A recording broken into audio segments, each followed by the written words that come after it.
Oke, mulai. Nah, Sudah, Bang. ya, bismillahirrahmanirrahim. Assalamualaikum warahmatullahi wabarakatuh. Waalaikumsalam warahmatullahi wabarakatuh. Syukur kita kepada Allah Subhanahu wa taala, di mana Allah masih memberikan kesehatan, kesempatan kepada kita semua sehingga kita bisa bertemu kembali di perkuliahan kita ini walaupun hanya melalui dunia maya, Zoom ya. Kemudian salat berangkaikan salam kita doakan buat suri tauladan kita ini lebih besar Muhammad sallallahu alaihi wasallam dengan lafaz Allahumma shalli ala sayyidina Muhammad wa ala ali sayyidina Muhammad. Yang kita hormati Bapak dosen pengampu mata kuliah pedagogi Bapak Profesor Dr. Safruddin MPD, kemudian Bapak Dr. Aldo Nazar Putra MPD, kemudian rekan-rekan perkuliahan yang kami banggakan. Pada siang hari ini kami dari kelompok 1 akan membahas hasil diskusi kelompok kami dengan tema atau judul orientasi pembelajaran PJOK dan faktor-faktor yang mempengaruhinya dilihat dari sudut pedagogi. Di mana materi ini telah kami kupas bersama-sama, karena di kelompok itu kami ada berempat, itu pertama Putri, yang kedua Heru Mardianto, yang ketiga saya sendiri Jenny Arfi, yang keempat Muhammad Iqbal. Baik, untuk tahap pertama kami akan coba mengupas tema ini. Untuk pemateri pertama kita minta kepada rekan saya Heru. Kepada Heru kami persilahkan.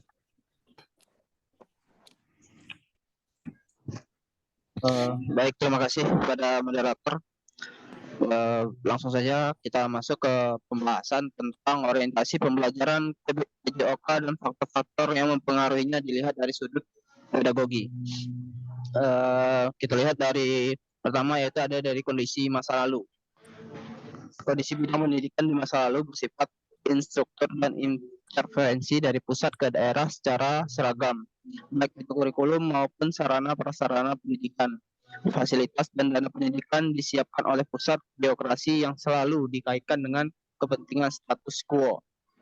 Pada saat ini, kondisi bidang pendidikan di negara kita memasuki paradigma baru, mengutamakan pendekatan sekolah untuk meningkatkan kemandirian dan profesionalisme.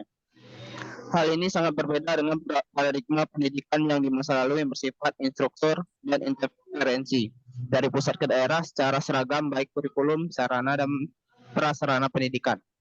Paradigma pendidikan yang baru lebih memberdayakan masyarakat menangani pendidikan dengan prinsip dari, oleh, dan untuk masyarakat. Lanjut, dari sudut kondisi masa sekarang dan yang akan datang,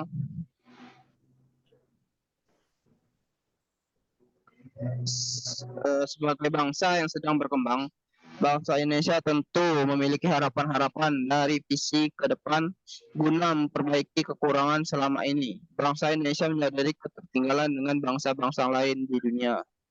Upaya pemerintah guna membebani bidang pendidikan sebenarnya terus dilakukan, seperti pengucuran dana bantuan yang harus sampai pada titik SDM, misalnya dengan diberikan dana bantuan kepada para siswa yang kurang mampu. Hal ini berarti bahwa perhatian pemerintah terhadap persiapan sumber daya manusia merupakan prioritas dan semakin mengarah pada fokus dan sasaran. Diharapkan hal ini tentunya bukan sekadar alat politis guna menghadirkan kesan bahwa penggunaannya hutang negara karena digunakan oleh rakyat, Bukti lain yang menghebohkan dari perhatian pemerintah terhadap dunia pendidikan yaitu berkenaan dengan kesejahteraan guru. Setiap tahun kesejahteraan guru dapat perbaikan tentu sesuai dengan keadaan kemampuan keuangan negara. Kenaikan kesejahteraan guru itu diharapkan dapat mengimbangi fluktuasi. Di masa yang akan datang, sekolah yang merupakan pusat kebudayaan dan kampus sebagai masyarakat ilmiah, keduanya merupakan pusat pembinaan budaya. Di samping keluarga dan masyarakat yang perlu dikembangkan lagi, sekolah sebagai wadah utama untuk mengembangkan kebudayaan, yaitu mengembangkan perwujudan logika, etika, dan estetika, serta pratika sehingga peserta pendidik terbantu untuk menguasai pengetahuan, mampu mengadakan pilihan-pilihan hidup, serta sanggup berkomunikasi secara tepat. Dengan demikian, peserta didik dapat sebagai manusia pembangunan yang bertanggung jawab, menjadi manusia Indonesia seutuhnya dan dapat mewujudkan peradaban bangsa yang luhur. Pembinaan terhadap pendidikan di lingkungan keluarga dan masyarakat sekolah tempat meletakkan landasan pembentukan watak dan kepribadian, penamaan dan pengenalan agama dan budi pekerti serta dari pergaulan. Dalam hal ini perlu keteladanan dan pengembangan suasana yang membantu meletakkan dasar ke arah pengembangan sikap, pengetahuan, keterampilan, dan daya cipta. Materi selanjutnya mungkin akan dibacakan oleh teman saya. Saya kembalikan kepada moderator dulu. Ya, terima kasih Heru telah memaparkan materinya. Untuk materi berikutnya kita minta kepada Saudari Fitri. Kita persilahkan. Terima kasih moderator atas kesempatannya. Di sini saya akan melanjutkan pemaparan materinya, yaitu faktor-faktor yang mempengaruhi pembelajaran pendidikan jasmani. Yang pertama, guru. Guru dalam pelaksanaan kegiatan pendidikan merupakan pelaksana kegiatan proses pembelajaran. Guru adalah individu yang mampu melaksanakan tindakan mendidik dalam situasi pendidikan untuk mencapai tujuan pendidikan. Guru dalam arti sebenarnya yaitu guru sebagai pendidik, bukan sekedar mengajar, maka seorang guru harus memiliki kemampuan dasar guru. Sebagai dasar, paling tidak guru dituntut untuk memiliki kepribadian baik, profesional dalam pekerjaannya, dan memiliki tanggung jawab. Peraturan Pemerintah Nomor 19 Tahun 2005 tentang Standar Nasional Pendidikan pada bab 6 Pasal 28 ayat 3 menegaskan kompetensi yang harus dimiliki guru pendidikan jasmani antara lain kompetensi pedagogik, kompetensi profesional, kompetensi kepribadian, dan kompetensi sosial. Yang selanjutnya siswa. Siswa merupakan anak atau pelajar yang terdaftar sedang mengikuti pelajaran di sekolah. Siswa tersebut mendapat status sebagai siswa dimulai sejak terdaftar pada waktu penerimaan sampai lulus meninggalkan sekolah tersebut. Siswa adalah orang yang berkepentingan secara langsung dengan pendidikan jasmani. Untuk itu, dalam menangani mereka perlu program yang terencana dan terukur berdasarkan minat, kebutuhan, dan karakteristiknya. Siswa akan tetap berminat dan bersemangat bila pembelajaran didesain dan diterapkan secara hati-hati dan dikembangkan pada tingkat kesulitan yang sesuai dengan kemampuan anak didik. Selanjutnya, kurikulum. Kurikulum adalah perangkat rencana dan pengaturan mengenai tujuan, kompetensi dasar, materi standar, dan hasil belajar, serta cara yang digunakan sebagai pedoman penyelenggarakan kegiatan pembelajaran untuk mencapai kompetensi dasar dan tujuan. Yang terakhir, sarana dan prasarana. Menurut Agus S. Suryobroto tahun 2004, sarana atau alat adalah segala sesuatu yang diperlukan dalam pembelajaran pendidikan jasmani. Mudah dipindah, bahkan dikurangnya sarana yang ada bukan berarti pelaksanaan pembelajaran tidak dapat berjalan, tetapi sarana yang menunjang akan memperlancar kegiatan pembelajaran. Fasilitas olahraga merupakan kelengkapan yang harus dipenuhi oleh suatu sekolah untuk keperluan olahraga pendidikan. Jadi, penyediaan fasilitas terbuka merupakan dasar kebutuhan pokok dari perencanaan olahraga karena olahraga diakui memiliki nilai yang positif. Mungkin hanya itu yang dapat saya sampaikan. Saya kembalikan kepada moderator. Baik, terima kasih kepada Saudari Putri yang telah memaparkan materi kepada kita semua. Untuk selanjutnya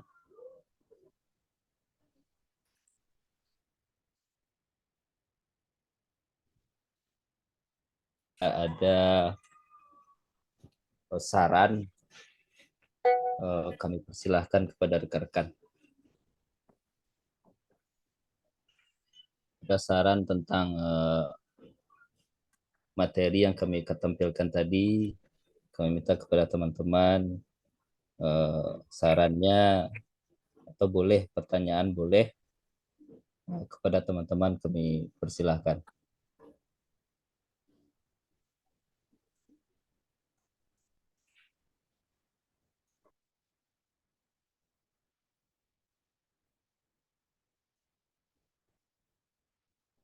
Kalau ada yang memberikan saran, pertanyaan, silakan teman-teman.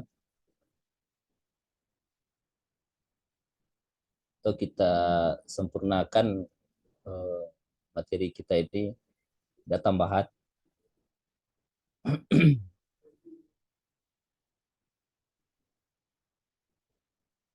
Atau ada kesalahan dari kami tentang penulisan atau sebagai dan lain sebagainya.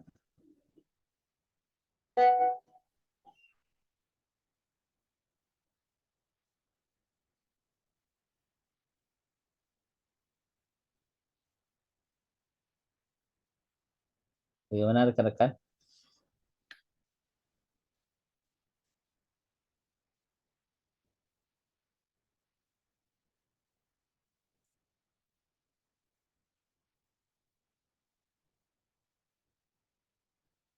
Ini kayaknya jam rawan ini. Udah sholat Jumat. Pengennya tidur itu. Saran.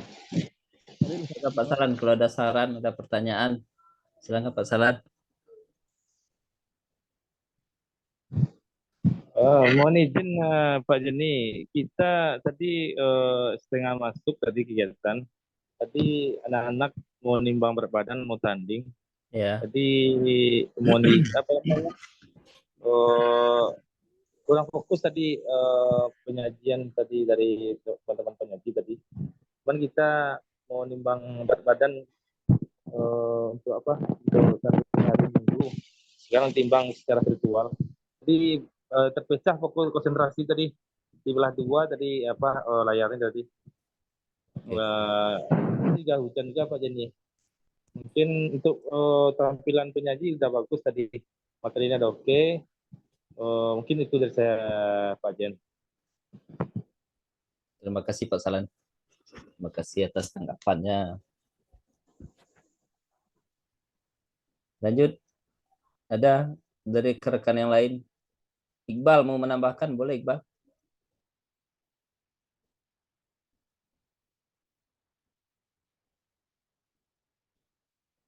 Karena di sini kita membahas tentang orientasi pembelajaran PJOK. Tentu bagaimana pengenalan, bagaimana cara kita menyampaikan PJOK itu di dalam pembelajaran. Kemudian faktor-faktor yang pengaruhinya apabila dilihat dari sudut pedagogi. Mungkin rekan-rekan semua rata-ratanya guru PJOK.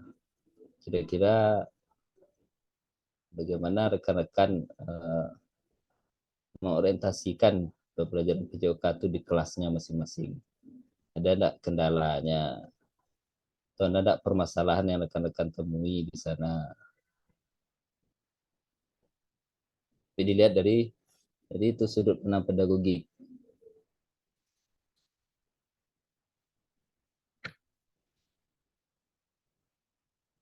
Nah, dari kalau dari sudut pandang pedagogik, guru itu ada bagiannya lagi. Jadi kompetensi pedagogi itu ada pula subbagiannya. Jadi pedagogik contohnya bagaimana rekan-rekan dapat memahami peserta didik lebih mendalam, kemudian bagaimana rekan-rekan melakukan rancangan pembelajaran, kemudian bagaimana rekan-rekan melaksanakan pembelajaran di kelas, kemudian bagaimana rekan-rekan merancang dan mengevaluasi pembelajaran itu sendiri.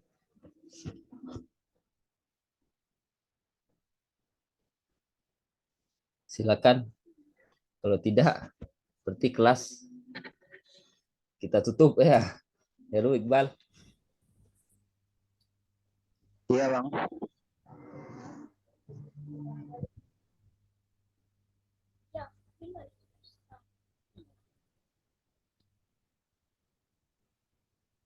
Banyak yang kalpok kayaknya Bang Jen. Banyak yang udah fokus. Maklumlah jom rawan Bang. Tidak fokus. Kalau salfok, berarti nampak gak Heru di situ? Mah itu salfok sebenarnya. Salfok kok banyak mah Bang.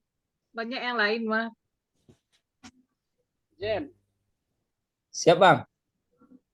ini ya masalah sarana ini ya. Di abang ada tuh kan, karena ada sekolah kalau rekecetnya kete, sekolahnya enggak kete, cuma favoritnya hampir 700 tapi sarananya enggak ada gitu. Terus bola satu gitu kan. Nah, jadi setelah ditanya gitu kan, mungkin di kepala sekolah mungkin dengan jumlah murid yang setelah 800 itu kan harusnya sarananya dekat gitu. Iya. Murid 800. Ya, bermain bola saja satu bola ya, untuk materi sepak bola satu bola dengan itu kan susah pula gitu. Jadi emang gimana guru itu mau mengajar dengan sarana yang seperti itu. Jadi kan saya pernah itu bertanya, ini susah gitu. Nah, gimana mengajar bola satu dan murid segitu. Jadi abang itu kan dikasih informasi, kasih tahu, ya kita minta lah sama kepala sekolah gitu kan. Masa dengan jumlah murid segitu, itu masa nggak bisa membeli, kan ada bagiannya gitu ya. Nah itu yang permasalahannya gitu. Berarti sarana prasarana ini setuju Bang ya, termasuk faktor-faktor yang mempengaruhi kan Bang? Ya, dia mengeluh itu, bapak mengeluh kan, gimana mau ngajar dengan alat jumlah satu lokal bisa kan 32 orang atau 30 kan. Sementara murid 800. Ya, dari kelas 7 sampai kelas 9 itu sekitar itu, sekitar 800 itu hampir sama dengan SMP. Itu Bang bilang kan kalau di sekolah banyak bolanya, malah yang di lemari ada juga dikeluarin gitu. Iya. Berarti Bang di sekolah tuh Bang hanya ada bola itu Bang? Iya, sedikit sekali Bang, banyak fasilitas atau sarana untuk apa itu, untuk mengajar di JOK itu kan. Jadi bapak itu baru pindah ke sekolah itu. Jadi dia mengeluh, sekolahnya aku itu udah jelek.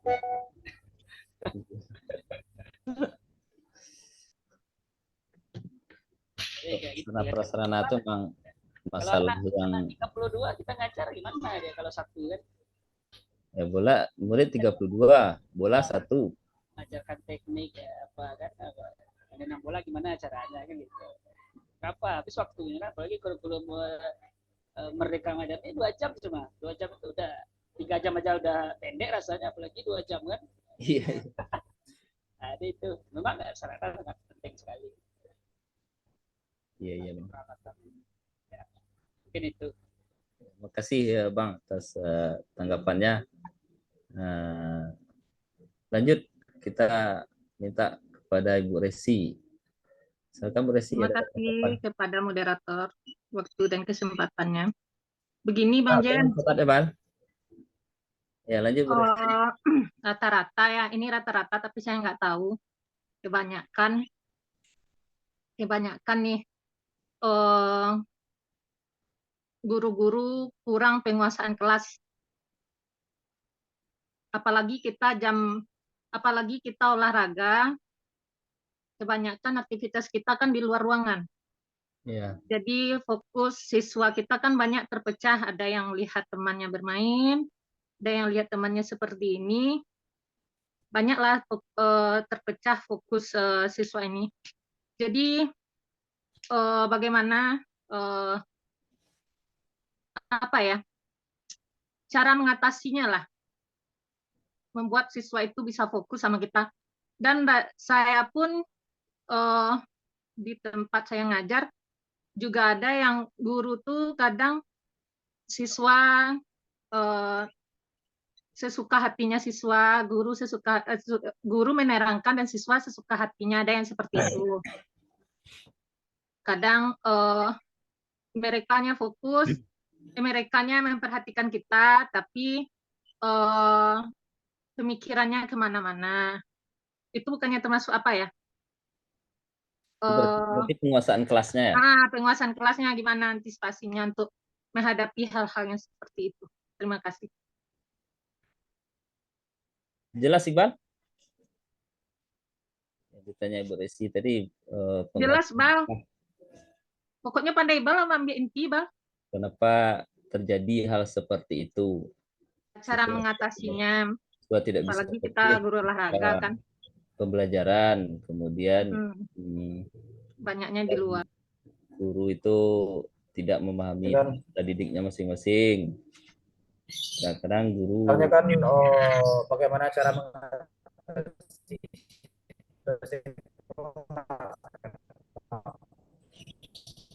kurang jelas Bang.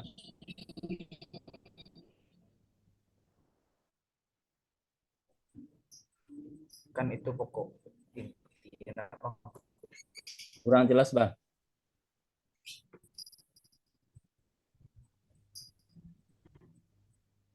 Cara mengatasi siswa yang kurang fokus ketika jam siang itu ya. Kepada Heru Putri paham tadi kan Bu Resi, kita catat dulu, nanti baru kita jawab. Kita minta dulu kepada Yosua. Pada Yosua kami persilahkan. Oke, terima kasih Pak Jenny atas kesempatannya. Jadi memang pembahasan materi kelompok ini perlu juga kita dalami. Di mana memang kan berbicara orientasi pembelajaran PJOK. Kalau dalam sudut pandang pedagogi. Jadi ada tadi kelompok menyampaikan dikaitkan juga faktor-faktor yang mempengaruhi pembelajaran pendidikan jasmani. Iya. Jadi Pak Jenny mau bertanya di bagian secara faktor-faktor ini berbicara tentang kurikulum. Sekarang ini kan sudah masuk kurikulum merdeka nih. Iya.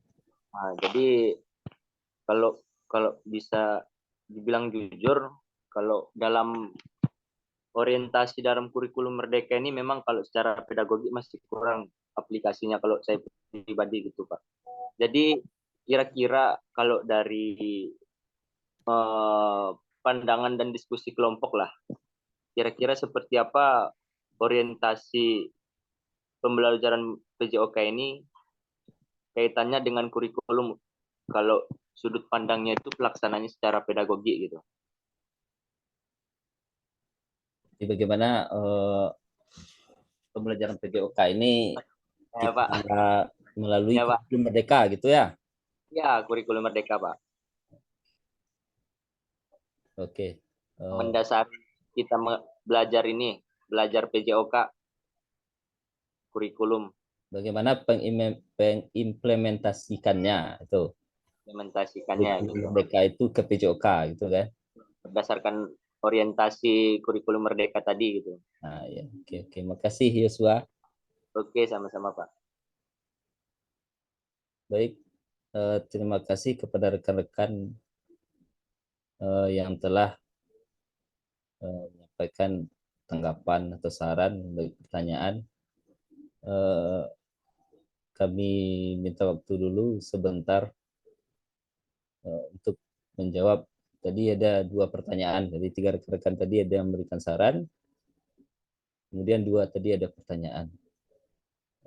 Kami diskusikan sebentar atau mau langsung dijawab Heru, Iqbal,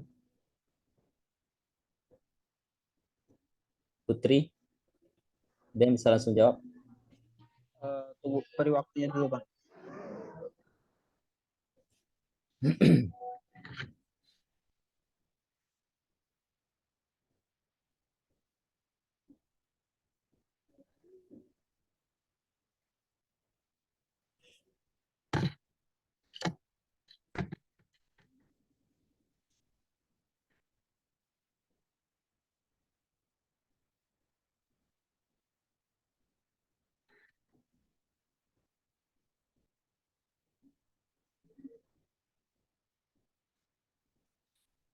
Mungkin kalau untuk pertanyaan Bu Resi, mungkin ini saya coba jawab sedikit. Mungkin kalau tentang masalah penguasaan kelas berarti itu menyangkut tentang kompetensi pedagogik. Ya, karena di pedagogik kalau penguasaan kita berbicara tentang penguasaan kelas berarti kita harus paham dulu karakteristik peserta didik kita di kelas itu seperti apa. Karena karakteristik peserta didik itu banyak pula bagiannya. Ada yang dari sosial ekonominya, ada yang dari kulturnya, kemudian bermacam-macam. Seperti 30 peserta didik kita di kelas, berarti ada 30 karakter yang harus kita pahami gitu, di kelas itu.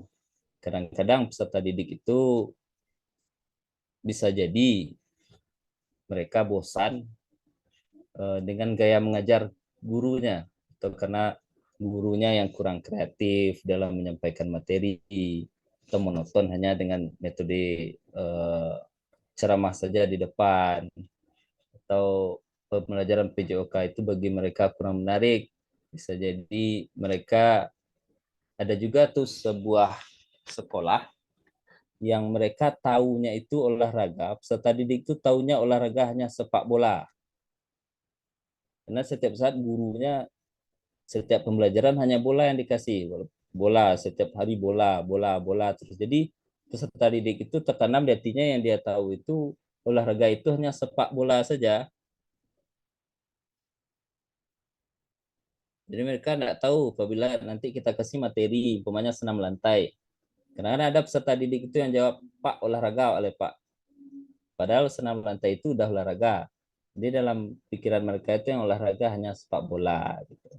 Jadi di sanalah kita guru PJOK mengambil sikap lebih kreatif lagi, bagaimana membelajarkan senam lantai tadi seperti membelajarkan sepak bola. Bagaimana anak itu bahagia belajar senam lantai seperti bahagianya dia belajar sepak bola. Nah, itu memang harus gurunya pahami dulu karakteristik peserta didiknya gitu. Kalau di kurikulum ada sih, kita lakukan asesmen awal dulu katanya. Kalau di kurikulum Merdeka ini ada asesmen awal katanya. Asesmen yang kita pakai di awal pembelajaran supaya kita tahu sampai mana sih pemahaman peserta didik kita tentang materi yang akan kita sampaikan gitu. Kemudian guru juga harus kreatif dalam menyampaikan materi. Pakailah teknologi yang sudah ada pada saat ini. Jangan kita hanya monoton kita ceramah kemudian kita demonstrasikan langsung. Itu pasti kita pun bosan. Siswa bosan, apalagi kita pun bosan untuk bercerita aja di depan. Mungkin itu tambahan dari saya. Lanjut Heru, Iqbal, Putri.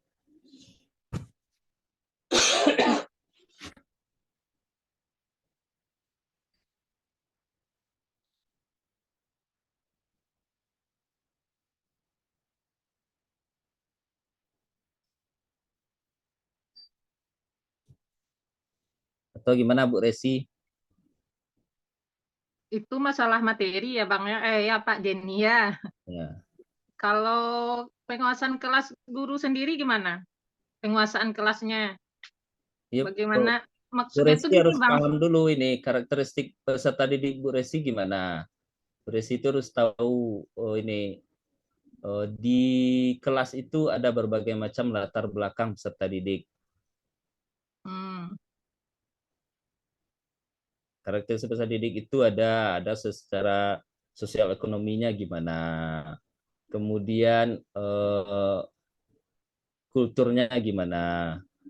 Kadang-kadang di sekolah kita itu ada yang Minang, ada yang Jawa, berbagai macam suku. Kita harus paham, paham dulu. Oh, anak si A ini metode belajarnya gimana, si B ini metode belajarnya gimana. Itu Bu Resi harus ada asesmen di awal dulu sebelum Bu Resi masuk. Jangan langsung Bu Resi masuk ke materi.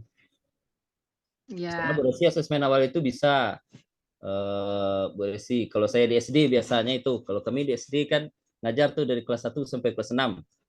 Mungkin bisa Bu Resi bayangkan kelas 1 itu mereka masih paling fokusnya hanya 15 menit itu paling lama kalau kelas 1. Ih-nya itu tidak bisa, mereka tidak fokus lagi, malahan mereka bisa lari-lari di dalam kelas, main-main. Nah, disitulah peran kita di 15 menit pertama itu kita ajak dulu cerita. Kita ajak bagaimana kita jadi teman mereka di kelas gitu. Kalau pengalaman saya di SD ya Bu Resia, bagaimana cara trik saya itu supaya siswa itu fokus, apalagi kelas 1. Kelas 1 itu mungkin rekan-rekan di SD mungkin merasakan itu bagaimana mereka susahnya mengajar di kelas 1 itu. Kelas 1, kelas 2 itu A kita sampaikan, Z itu jawabannya nanti itu. Nah, jadi Bu Resi pahami dulu, kenali mereka satu persatu. Oke Pak Jenny. Itu di kelas 1, guru kelas 1 itu kan ada datanya itu. Kan kenapa diminta pekerjaan apa orang tuanya, kemudian penghasilannya berapa, itu sebenarnya tujuannya ke sana itu. Kita paham karakteristiknya, sukunya apa. Sebenarnya itu ada itu supaya kita tahu masing-masing anak itu. Contoh di tempat saya ada yang dari Sumatera Utara gitu kan. Maaf, biasanya Sumatera Utara itu orangnya agak keras-keras gitu. Nah, kita pun paham yang Minang gimana, yang Jawa gimana gitu. Kita pun harus paham ini anak ini ekonominya gimana, sosialnya gimana gitu. Jadi kelas 1 itu palingan saya ngajarnya, kalau pengalaman saya itu 15 menit itu cerita dulu tuh. Film apa yang dia suka, kartun apa. Nah, nanti baru kita kaitkan ke PJOK. Umpamanya dia suka Upin Ipin katanya. Upin Ipin itu suka nak main bola, Upin Ipin. Suka apa? Itu jadi mereka tertarik. Jadi tidak hanya mengajar itu langsung kita gerak lokomotor adalah ikut bosan ya, apalagi kelas 1 langsung gerak lokomotor tidak paham ya. Upin Ipin pahamnya itu Bu Resi. Iya. Gini ya Pak Jenny, ini pengalaman ya, pengalaman. Mungkin kalau kami yang cewek-cewek ini nggak bisa lah ya. Cuman yang saya sering temui guru olahraga yang bapak-bapak ini loh Pak Jenny, apalagi di SMA kan. Ini bukannya menjatuhkan teman sejawat juga enggak. Cuman saya juga bingung ngasih tahunya kayak gimana. Kadang siswa jadinya apa ya, penguasaan kelasnya kurang, jadinya siswanya nggak hormat lagi sama apanya, sama siswanya. Apalagi kalau guru cowok terkenal lah ya kurang marahnya, apalagi kalau sama cewek. Iya. Iya, paham kan Pak Jenny kan ya? SMA ya. Ya kita sebagai guru itu ada saatnya jadi teman, ada saatnya jadi gurunya, ada saatnya jadi teman curhatnya gitu. Ada waktu-waktunya Bu Resi. Kalau di SMA mungkin seperti itu ya. Kadang-kadang siswa itu butuh nggak jelas Bang. butuh perhatian. Biasanya kalau masih siswa peserta didik yang cewek-cewek itu ke guru olahraga yang laki-laki. Ya. Ya di situ posisikanlah sebagai guru olahraga kita. Saat itu mereka minta perhatian dari kita ya posisikan kita itu saat itu konteksnya sebagai gurunya. Cuma saya seringnya ketemunya seperti itu Pak Jenny, di jam belajar nggak di jam belajar sering kayak gitu, kurang hormat jadinya. Apalagi kan Berarti samu datang ya itu hilang wibawa ketika guru dia hilang. mengajar apa Pak Jenny, ketika dia mengajar pun kebanyakan misalnya giliran dia marah, kita kan ada nih masanya marah, ada masanya apa, ketika anaknya tidak sopan kita kan ada juga tersulut emosinya ya kan. Ya. Tapi saya lihat ini teman teman sejawat saya flat aja gitu Pak Jenny. Marahnya udah. Jadi anaknya ya anak ya sesuka hati anak, dia sesuka hatinya dia, saya maupun menegutnya juga gimana ya kan. Kadang kalau ada saya juga suka marahin siswanya, tapi karena tidak jam saya rasanya, bukan saya juga yang mengampunya, jadi saya gimana cara ngasih tahu teman sejawat saya ini gitu. Apa melenceng ya dari materi ya? Enggak ya? Ya intinya kan itu, nanti hasilnya pun kan ke orientasi pembelajaran PJOK juga. Kalau gitu gurunya mengajar, tentu hasilnya ke PJOK nanti gimana? Siswa. Mungkin ada dari bapak-bapak tambahan dari semuanya. Nah, iya itu masalahnya Pak Jenny. Pak Salan, tambahkan Pak Salan. Itulah masalahnya. Oke, terima kasih untuk penyaji yang telah berikan kesempatan untuk menanggapi. Sebenarnya tentang orientasi, bahwasanya kita kenali dulu. Apakah itu orientasi itu kan langkah-langkah yang akan dicapai. Contohnya dari hasilnya yang kurang bagus, kita kaitkan dengan dari Bu Risi tadi, Pak Jenny, bagaimana pengelolaan tindakan kelas terhadap siswa di sekolah. Sebenarnya kita tadi sudah sampaikan Pak Jenny tadi, kita kenali karakteristik si anak. Namun di balik itu, bagaimana sistem dan metode mengajar kita di sekolah, apa yang kita pakai metodenya, apa yang kita pakai gaya belajar kita. Dan kalau menurut pandangan sendiri, itu ada sistem kemah, maka si anak cepat jenuh, cepat rasa anxiety, cepat jenuh dan membosankan. Kita ambil kesepakatan lokal, kita ketuk hati si peserta didik dulu, bahwasanya kita ambil kesepakatan bagaimana kita bagusnya tentang materi kita ini. Nanti akan kita siasati sistem metode mengajar kita, apakah sistem komando, apakah sistem inquiry, apakah sistem discovery. Kalau komando artinya seluruh sumber instruksinya bersumber dari guru. Contohnya siap gerak semuanya siap. Artinya satu titik pandangan peserta didik terhadap si guru sendiri. Lanjut, bagaimana kita proses inquiry-nya gimana? Kita memancing si anak berupaya untuk mendiskusikan. Kita ambil triknya seperti ini. Kita sambil suatu ide ulasan supaya si peserta didik memiliki nalarnya, memiliki dia berupaya untuk membangun pemikirannya supaya aktif ketika di pembelajaran. Untuk konsepnya di pengelolaan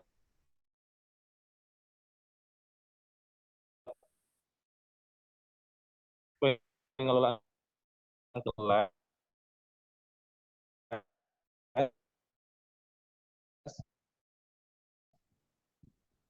kita kenali karakter. Artinya apa? Kalau di pembelajaran di siswa SD, SMP, SMA itu berbeda cara pedagoginya. Sementara pembelajaran di SMA itu kan dia berupaya ke arah pra pedagogi dan andragogi. Soalnya anak SMA kan udah menuju remaja ke dewasa. Itu kaitannya. Artinya apa, teman-teman? Pengelolaan kelas ini bisa Bu Resi mengambil siklusnya siklus 1. Tadi apa contoh di siklus 1 apa saja metode pembelajaran Bu Resi gunakan? Apakah misalnya tidak terpenuhi metode belajar ini, kita coba metode berikutnya dan strategi yang lainnya. Apakah metode ceramah tidak efektif, kita coba metode lain, sistem komando. Kalau efektif sistem komando di siklus 1 kurang terpenuhi, kalau kurang terpenuhi di siklus 1 sistem ceramah, kita coba di siklus 2 tentang metode komando, sistem komando, dan sistem inquiry membangun siswa untuk mengkomunikasikan pendapatnya atau mencari ide untuk yang akan disampaikannya.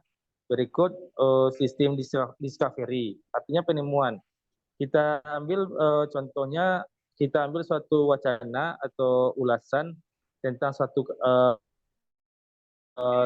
bola atau suatu teknik atau bagaimana apa namanya, kita contohkan ke cabang masing-masing, bagaimana kekuatan kita itu bisa bertambah gitu loh ketika nendang bola. Artinya apa? Si peserta didik dia membangun pemikirannya, dia apa namanya, berupaya untuk bernalar pemikirannya supaya apa? Tendangan itu supaya lebih kencang, lebih kuat, apa upayanya?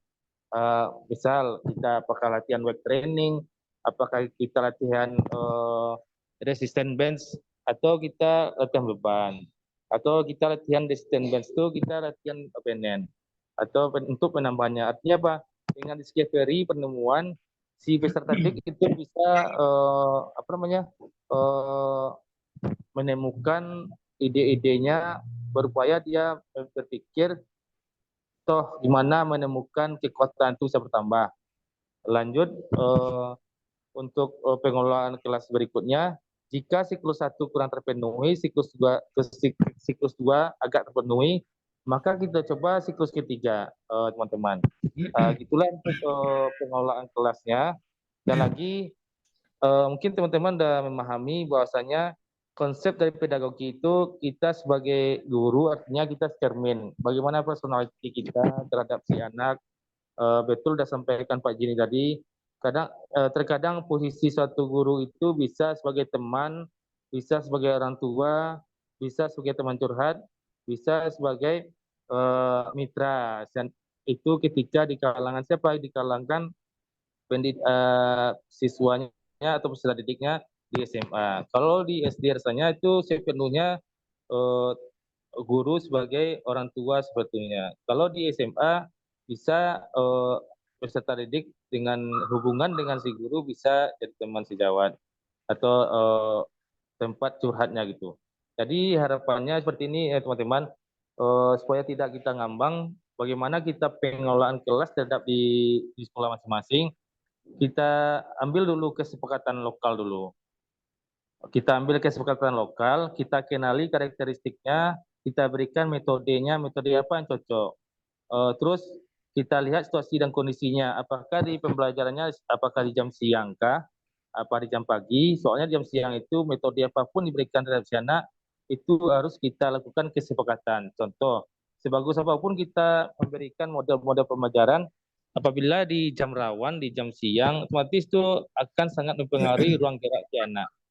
Mungkin sekian tambahan atau menanggapi dari kelompok penyaji atau menanggapi dari pertanyaan dari Bu Resi.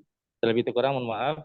Assalamualaikum warahmatullahi wabarakatuh. Waalaikumsalam warahmatullahi wabarakatuh. Terima kasih Pak Salan telah menambahkan, itu luar biasanya. Kami kembalikan kepada Bu Resi, apakah sudah terjawab pertanyaannya? Terima kasih penjelasannya Pak Sahlan, Pak Jenny. Saya rasa cukup. Saya kembalikan lagi kepada moderator. Oke. Baik, rekan-rekan, di laptop sudah 14.59. Kita sampai 15.00. Kami minta rekan-rekan waktunya 5 menit lagi untuk menjawab pertanyaan kedua dari Yosua. Nanti tidak dijawab marah Yosua nanti. Untuk menjawab pertanyaan kami minta kepada Iqbal. Kepada Iqbal kami persilakan. Terima kasih kepada moderator. Saya akan menjawab pertanyaan dari Yosua, yaitu bagaimana cara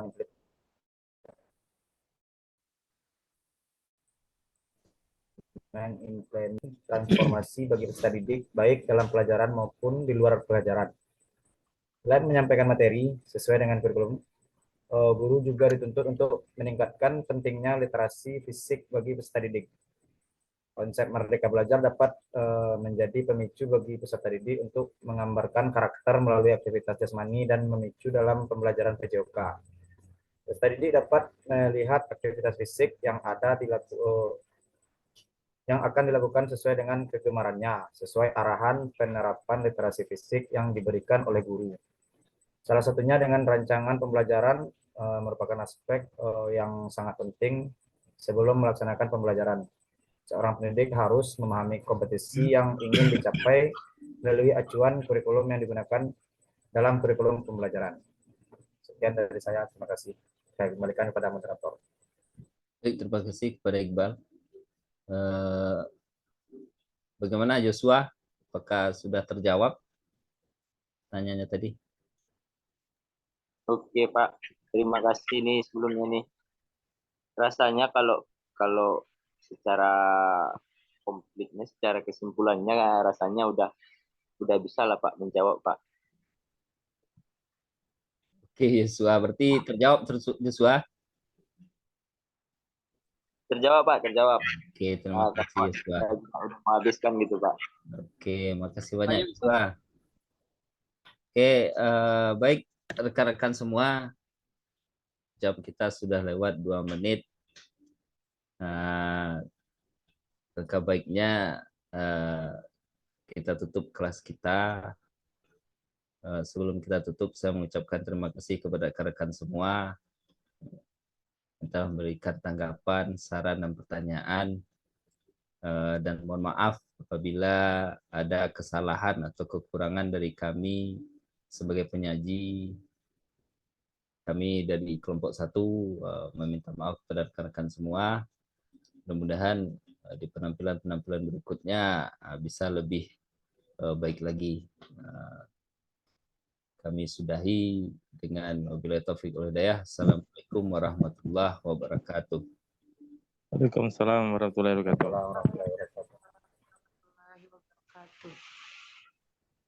Daru matin.